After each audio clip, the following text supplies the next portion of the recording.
সিলেটের বালাগঞ্জে নির্বাচনী সহিংসতায় নিহত উপজেলা ছাত্রদলের সাধারণ সম্পাদক সায়েম আহমদ সুহেলের নামাজের জানাজা ও দাফন সম্পন্ন হয়েছে। মঙ্গলবার সকাল 11টায় উপজেলার গহরপুর নলজোর গ্রামে জানাজা শেষে পারিবারিক কবরস্থানে দাফন করা হয়।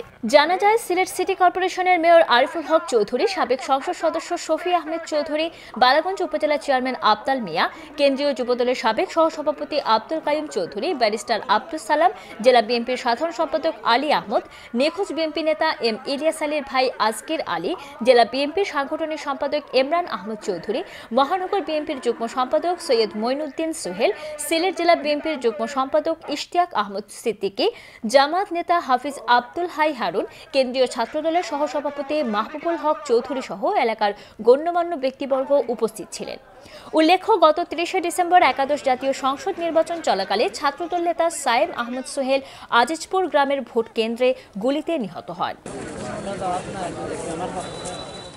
আমরা অত্যন্ত শোকাহত,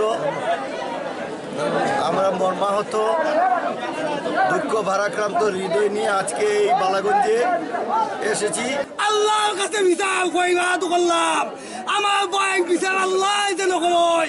আমাদের সোহেল সে যে এরকম ত্যাগী কর্মী, আমি এর মধ্যে আমার হাজার হাজার কর্মী, তার মধ্যে সে অন্যতম ছিল। সে